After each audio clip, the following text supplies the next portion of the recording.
My name is Claire. The day it all broke open, the sky over Denver was a flat, patient gray, the kind that makes the houses on Maple Street look older and more honest.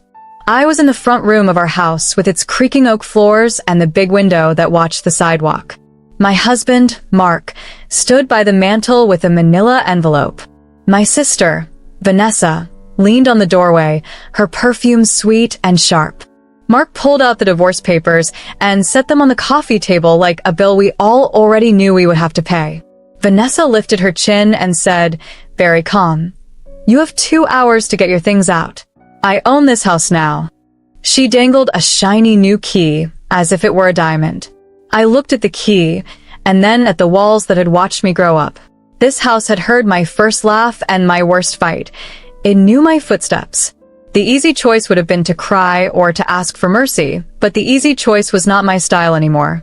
I thought about the last Thanksgiving, when I cooked for 12 and still had leftovers, about the pain I rolled onto the dining room to make it warmer, about the spot on the porch where I drank coffee and wrote small dreams in a cheap notebook. I took a breath. I smiled.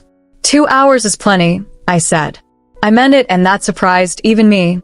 I went to the bedroom and opened the blue suitcase that always smelled a little like cedar. I folded clothes in neat stacks. 2 pairs of jeans, 4 soft sweaters, the navy dress that makes me feel taller. I slid my mother's silver locket into my pocket and tucked my passport in the side sleeve. On the dresser sat a little envelope with $280 in cash. I put it in my tote. I left the clunky lamp, the heavy mirror, the chipped white chair. Those things belonged to the house, and the house would sort them out. In the kitchen, the kettle clicked off with a tired groan. I made tea because making tea is what I do when I need a steady hand. While the water cooled, I called Rachel in Boston, my friend since college, and now a lawyer with a good voice for hard news. "It's time," I said. She didn't ask which time. "I'm ready," she answered. I smiled again, smaller and real. Vanessa drifted in and out of rooms, touching surfaces, as if she were already giving a tour. "New paint," she said to Mark. "Light gray. Maybe a bigger TV on that wall." Mark nodded like a man who agreed on principle with anything that sounded expensive. He asked if I needed boxes. I told him I had my own. In truth, I did not want their boxes, their tape, or their pity. Outside, a fine rain began. Little needles on the porch rail. I rolled the suitcase to the door, then turned back for the things that mattered but did not weigh much. The recipe cards in my handwriting, the framed photo of my father in his garden, the notebook with its dog-eared pages. I set my teacup in the sink, rinsed it, and wiped the counter because I was raised to leave a room better than I found it. When the clock in the hall chimed once, I checked the time and felt a small click inside me, like a lock finding its right key. I moved through the rooms one last time and thanked them in my heart. I did not tell Mark or Vanessa. I was thankful. They were busy measuring the living room with their eyes, busy planning a life they thought would fit here. At the doorway, Vanessa repeated herself, louder this time, as if volume could buy grace. 2 hours, she said. Don't be late. I met her eyes. I won't, I said, and I meant that too. I stepped onto the porch with my tote and my suitcase. The rain smelled clean. The street was quiet except for a boy on a bike and a dog that barked once and then gave up. I walked down the steps I had painted myself and felt light. I did not slam the gate. I did not look back. I have a simple plan. Sleep on Mia's couch for a night or two, put my $12,000 savings where no one else can touch it, and start again. Maybe I will stage homes for sale. I'm good with light and simple lines. Maybe I will save $50 a week in an envelope marked future trip, Europe. But first I will keep walking because this is America and the road is wide. Behind me, the house took a new breath. Ahead of me, so did I. And I kept that smile, the one they mistook for surrender. It wasn't. It was a promise. I did not slam the gate when I left the house, but I did leave a neat paper trail on the kitchen counter, right where the sun falls at noon. It was a simple folder with a blue tab, the kind you'd buy for a few dollars at the office store on Colfax in Denver. On top, I placed Rachel's summary in the clearest words she could craft. My reserved right to live there as long as I wished had ended because I chose to go, and with my choice, all costs tied to the property passed to the new owner, Vanessa, without delay. Beneath the summary sat the city notices and estimates, each page clipped to the next like a chain. The numbers were not dramatic. They were steady and heavy. The street improvement assessment due on transfer, $18,400 from the Department of Public Works. The roof replacement bid, $22,000 from a patient man named Henry who had once eaten my lemon bars on the porch while we talked about shingles. The sewer line estimate, $31,600 from Tom's crew, who had showed me a camera feed of roots sneaking through cracks like thieves. The porch rail warning from last winter's inspection, with a deadline and a fine schedule that made my stomach dip when I first read it. All of it belonged to whoever stepped across that threshold as owner. That was the rule. Houses have rules the way rivers have banks. Later, Rachel told me how it went. Vanessa came in with her bright keys and a plan to paint the living room a shade called Foggy Morning. She put her purse on the counter and found the folder. She read the top sheet, flipped it, read again, then called Mark. He arrived in a half-buttoned shirt, the envelope with my signature still in his pocket. They stood shoulder to shoulder under the kitchen light, their eyes moving down columns of costs. Mark swore softly. Vanessa said it had to be a trick. She dialed a contractor from an ad and nearly choked when he confirmed the roof number. Then she tried another, who wanted £4,500 just to begin the sewer dig as a deposit. A polite woman from the city answered Vanessa's third call and explained the assessment schedule twice, slower the second time. I was on Mia's couch in Boulder, sipping tea, when Rachel rang me with the update. They're startled, she said. And they hired a lawyer who just asked me if you'd consider sharing the repair burden for the sake of family. I stared at the steam and felt nothing sharp, only the clean sense of a page turning. Tell him no, I said, and Rachel did, in writing, with the same calm voice she uses for court. Mark tried me once, left a message about fairness, about what I had enjoyed while living there. I did not call back. Enjoyment does not make a roof new. 2 days later, the house reminded them who was in charge. A fast storm came out of the mountains, and the roof leaked over the dining room crown molding, leaving a brown lily on the ceiling. The next morning, the inspector who had warned about the porch rails returned, noted no corrections, and issued the fine. By the weekend, the sewer burped and stained the rug Vanessa bought for $399 on sale. She told neighbors at the corner cafe that she'd been misled. The neighbors nodded the way people do when they're already sure of the truth and too kind to press it. I know this because Denver is small when you live honestly in it. Elena, a teacher whose condo I once helped arrange for a showing, sent me a text. Your sister is learning the hard way. It wasn't gloating, just a weather report. I set my phone down and made a list for myself. Keep receipts, breathe, find work, save $50 a week in my envelope marked future trip, Europe. The world is wide, but for now my life is here in America, under the same big sky that watched me carry a suitcase off Maple Street. On the third week, Vanessa called Rachel again, voice thinner, asking if rescission was possible, if there was loophole magic hidden in the deed. Rachel told her there wasn't. A deed is a promise written in land and ink. You don't bargain with the house, you meet its terms. When I think of that kitchen now, I don't picture the folder or the frown lines. I see the light on the counter, the clean place where I set everything in order before I left. They wanted keys and walls and a victory. What they got was ownership. And ownership, like truth, comes with the bill. I woke up on Mia's couch in Boulder with the sun pooling on the rug like a warm coin, and for a long breath I did nothing but listen to the house. Her place is small, a narrow living room, a galley kitchen, a bedroom that holds a bed, and not much else. But it has a clear, clean heart. The fridge hums, the baseboard heater ticks, the neighbor's dog yips twice, and then settles down. I made coffee and wrote numbers in my notebook the way some people pray. Rent for a room, if I found one, around $900. Food, $200 if I kept it simple. Phone, transit, a small cushion for the unexpected, $150. I opened the envelope with my cash and counted $280 again, then checked my $12,000 in savings online and felt the steadiness of it. I told myself that if I could keep one promise a day, just one, I would be fine. Today's promise: do one thing to start my own work. That one thing was a call to Elena, the teacher whose condo I had staged as a favor last winter. I asked if her agent needed a part-time stager for any listings around Denver or Longmont. She said, "Call Daniel. Tell him I sent you." So I did.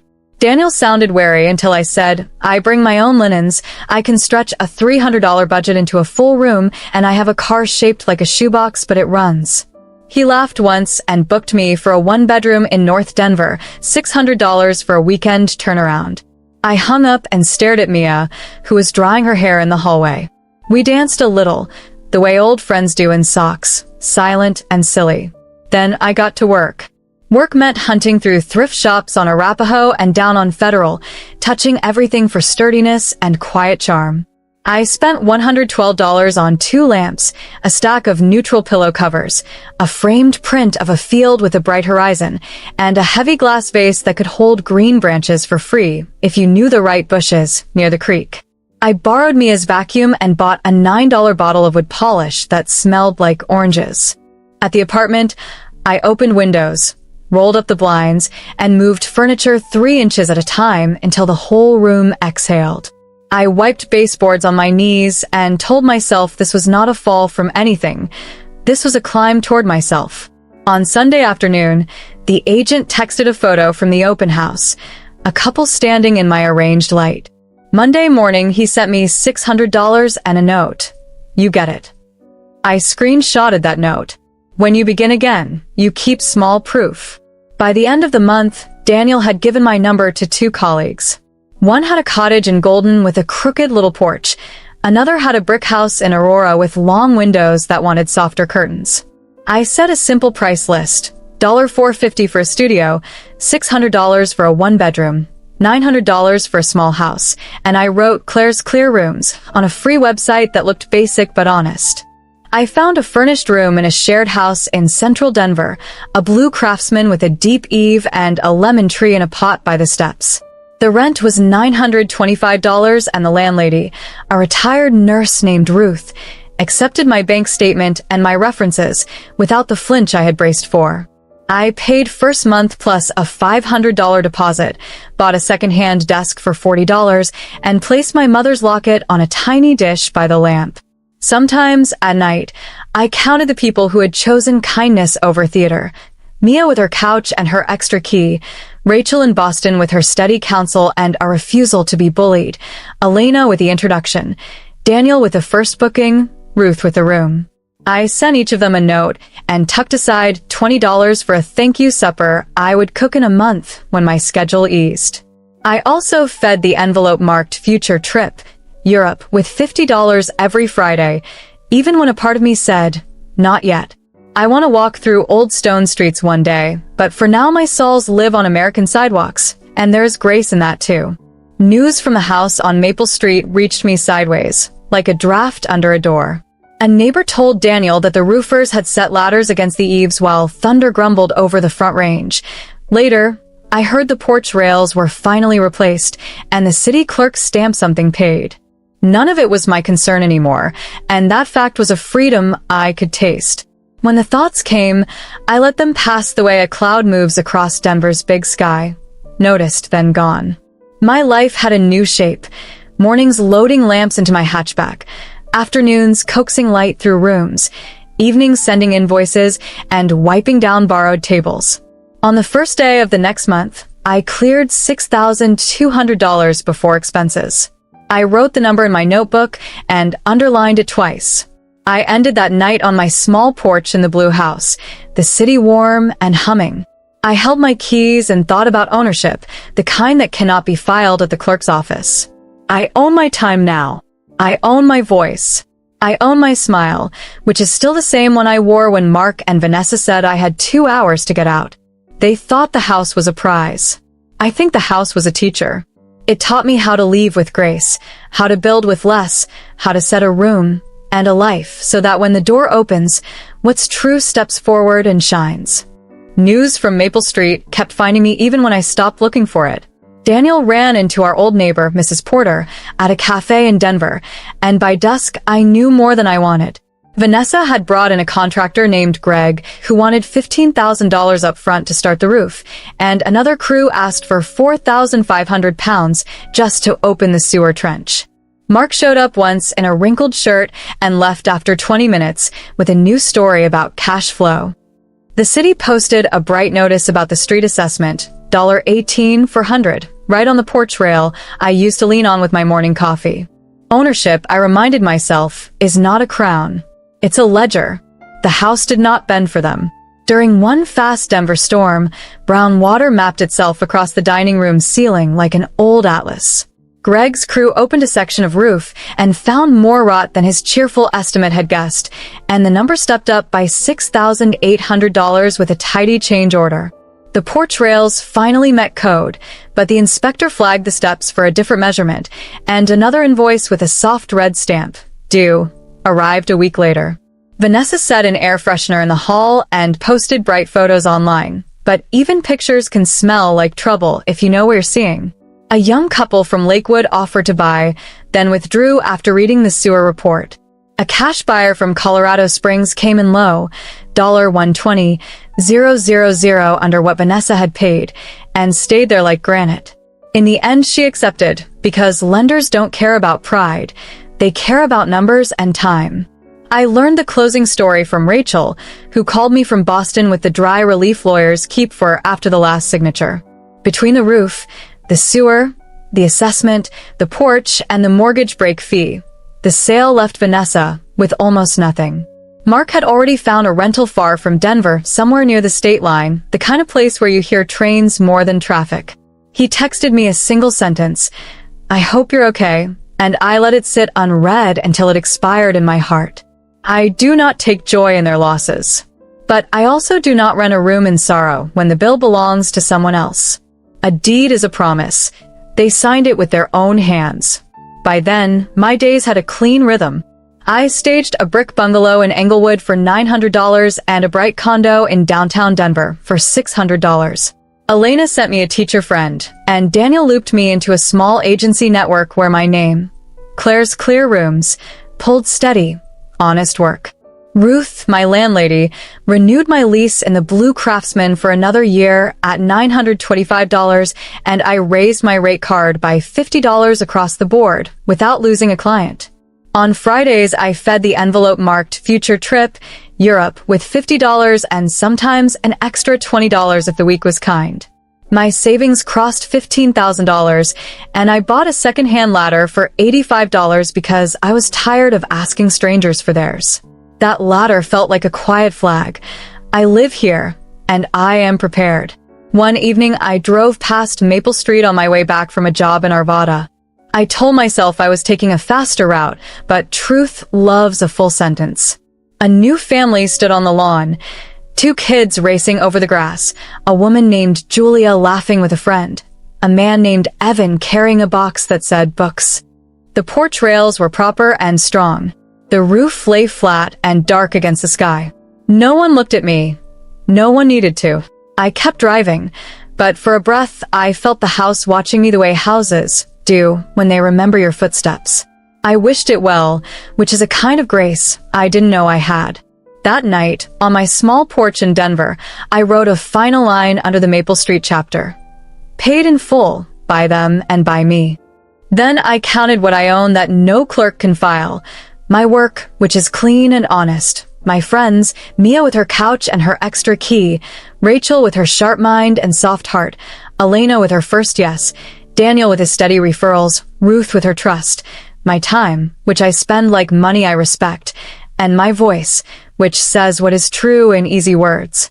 I tucked $50 into the envelope, set my mother's locket on its dish, and turned out the porch light. Tomorrow I'll drive across America's wide streets with a ladder in my hatchback and a thermos by my seat. I will set another room so that when the door opens, what is good steps forward and shines. The house on Maple Street is no longer mine, and that is the point. I don't need that house. I have a home.